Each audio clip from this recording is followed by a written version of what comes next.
If your school had a piano, chances are you've heard this piece at least once.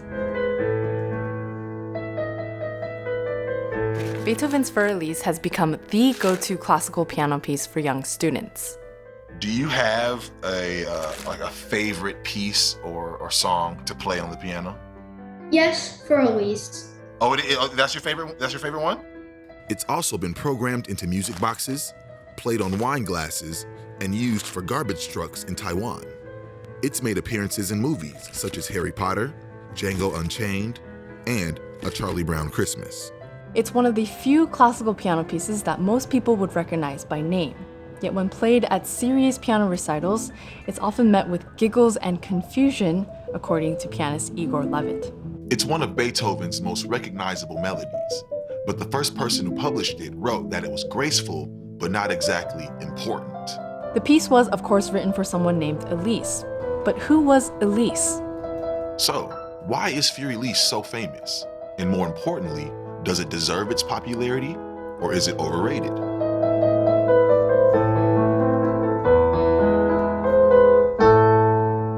Okay, well, here's the deal. I think I'm actually in favor of the tune. I really like the song. Oh no. Yeah, I was like in 7th grade, I think. Nas came out with a song called I Can, and it was like a little sample. You know what I'm saying? I was just like, oh, this is dope. It's the old Beethoven tune. I can learn this. I know I can be what I wanna be. So I'm a fan of the song, Nahre. I'm sorry, I know you're... No. I am being a little facetious about how much I dislike it. But that being said, I do not love it. Before we get into whether or not Für Elise is overrated, let's dive into the history and mystery surrounding Beethoven's most famous piece. Despite Für Elise's popularity today, it wasn't published until 1867, 40 years after Beethoven's death. The musicologist Ludwig Noll found it with the possessions of one of Beethoven's friends, Therese Malfatti. But Noll didn't think much about the piece. As mentioned earlier, he wrote that it was not exactly important. And it's possible that Beethoven would have agreed. In 1822, he considered publishing it in a set of easy piano pieces, but he decided not to. Even though the publisher didn't think the piece was important, the greater public disagreed. The piece quickly grew in popularity. It was published again several times in 1870. In 1900, just 33 years after its first publication, Tonger published Für Elise in a collection of the most popular classical and romantic piano pieces. Development in the recording technology of the early 1900s allowed the piece to be heard by mainstream audiences and even played in movies. In the 1940s, at least 3 movies included Für Elise in their soundtracks. In 1965, Für Elise aired on A Charlie Brown Christmas. And so, 100 years after its discovery, Für Elise's rise into popular culture was cemented. So how did Für Elise become so famous? Part of the popularity probably comes from the stardom of Beethoven. He's influenced generations of composers and artists throughout the 18 and 1900s, even still today, of course. And one can get a sense of his legendary status as symbolized in this Zeus-like sculpture from 1902. The mystery surrounding the title also adds to the appeal of the piece. Für Elise translates to For Elise. So, who is Elise? Scholars have been fascinated by this question, and they've proposed many different theories. Is it Therese Malfatti? She had possession of the piece at the time of its discovery. In addition, Beethoven was once wildly in love with her. But her name isn't Elise. Or is it Elisabeth Rockel? She was a close friend of Beethoven. But then, how did Therese gain possession of the piece? Or was it another Elise entirely? Like the child prodigy, Elise Behrensfeld. She lived across the street from Therese Malfatti. These theories have appeared in newspapers, magazines, and even documentaries, but the identity of Elise remains unsolved. And while it's unclear whether Elise was one of Beethoven's love interests, popular culture has picked up on the idea. The comments of YouTube recordings are full of jokes like, maybe if Elise hadn't rejected him, I would have been able to play this. At the time Für Elise was discovered in the 1860s, there was an increase in demand for relatively easy piano music. This was due to a growth in a wealthy middle class and advancements in piano design that drastically increased piano ownership in Europe. Pianos became smaller and more affordable, so they were accessible to more people. Now let's dive into the music of Für Elise to see what specifically may have contributed to its popularity. For one, the opening sounds rather complicated, yet it's still very approachable for piano students. Why do you think the song Für Elise is so popular? Because it's a little bit complicated. Nothing can be too fun if it's not complicated enough. A little bit of challenge in there. Yep. Miss Emily, Yeah. why do you decide to teach Für Elise to your students? I've been teaching piano for about 20 years now, and I realized that the first section of Für Elise is actually pretty achievable to most intermediate students.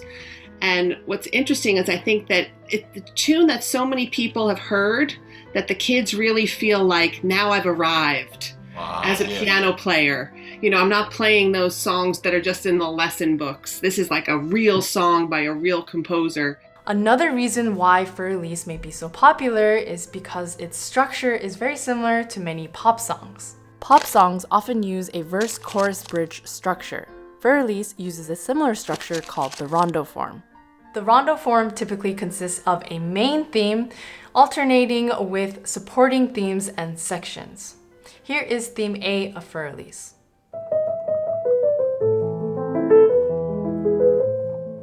Theme B,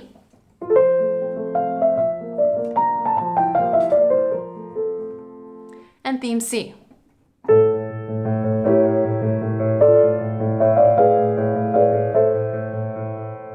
Notice how the verse-chorus-bridge form and the rondo form are nearly identical.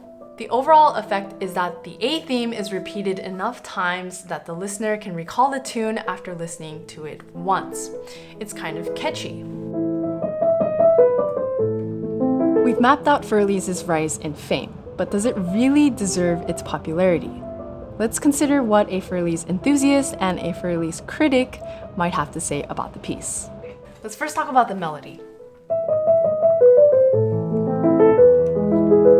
Definitely singable, definitely lovely and memorable, but does it have a profound quality? Not really. It's very casual, it's sing-songy. I just think that it lacks in the emotional depth of the melody itself, combined with the harmony. And it doesn't hold this tension that I think a lot of great melodies do. For example, Beethoven's second movement from his Pathetique Sonata. There's so much tension there. It's very delicate because each chord change makes you hold your breath, and I feel like I can breathe very easily during Für Elise. I do think it's catchier than many of his other bagatelles, but it's hard to say that catchiness can be a merit unto itself. Because think of nursery rhymes, for example. They're great, of course, they're memorable, they're catchy. Right.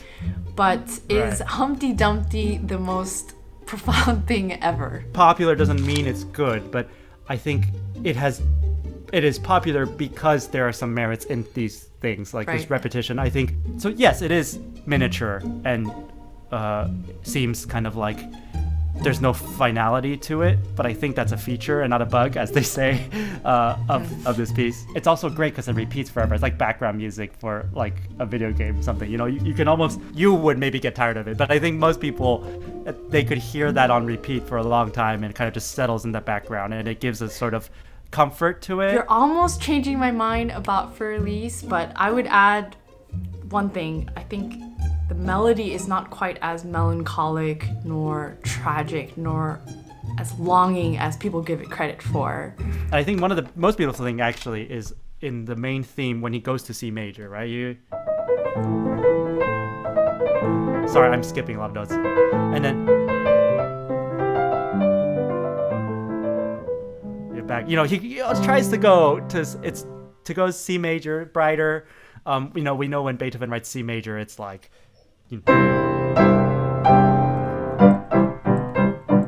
very heroic, bright kind of thing. And he tries to go there, but he just sequences back down into A minor. I think there's something beautiful about that. The last question that I really wanted to ask you is that if you had a student, beginner to intermediate level, that was looking to learn a new piece, would you and have you ever assigned Für Elise before it was requested?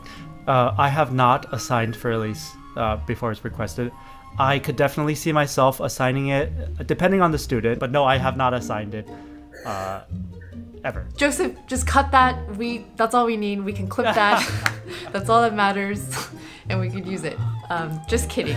Since Für Elise isn't as important as some of Beethoven's other works, it seems strange that it became so popular. But this is a common trend in music. For example, Johann Pachelbel helped develop the fugue and the chorale prelude during the Baroque period. Yet, several hundred years after his death, Pachelbel's canon became his most popular work. The piece itself is not that musically complex. It includes a cello line that repeats the same 8 notes for 5 minutes straight.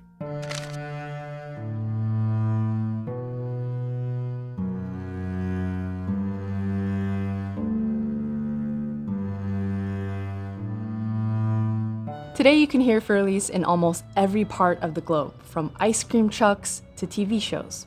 It's even gone commercial and featured in many advertisements. And not give any to my dumb brother, hands off and mine off mine. Für Elise continues to inspire musicians today.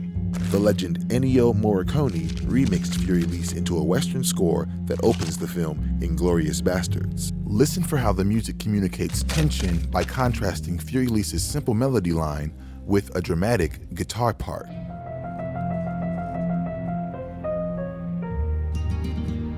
You can see how today's artists use the familiarity of Für Elise to communicate complex emotions and ideas. This leads us to our friend Andre Sims, who composed his own rendition of Für Elise and mixed it with his jazzy style to create something completely new and surprising. Can you explain why you chose Für Elise to make an arrangement out of it? What attracted you to it and what the process was like? As a teacher, it was like, okay, well, I hear this song so much. Even when I heard other teachers teaching from other rooms, for example, Für Elise was playing. It was just becoming like externally exhausting to hear. I did this in a live show at a jazz show. And it was on a wing, like we didn't practice it. After the show, it was like everybody like gave me a standing ovation. Like all of the jazz songs we did that night was like great. But that one song, people was asking me like over and over again after the show, hey, where can we hear that at? You know, like where's this at? Is this on iTunes? I'm like, no, it's just this is just the way that I can cope with my students. Can you guys hear this good? Yeah, I can hear it. I'm gonna play it the way I started off, and like I said in the show. So it's like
So by now, you hopefully have a better idea of why Für Elise has become one of the most famous classical pieces in the world.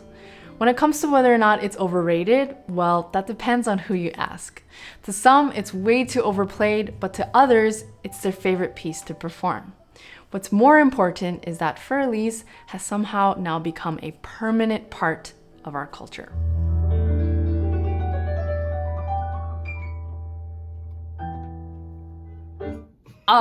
Awesome. Amazing. Have you ever wondered what makes words, well, words? Other Words, PBS's newest show on language and linguistics, has you covered. From determining the origins of language to whether or not computers can actually talk, Other Words dives into languages around the world to uncover the fascinating, unexpected, and sometimes weird stories behind the human trait we all take for granted. Check it out on Story, and be sure to let them know that Soundfield sent you. And a huge shout out to the Clyburn, whose mission is to advance classical piano music throughout the world, for partnering with us on this video.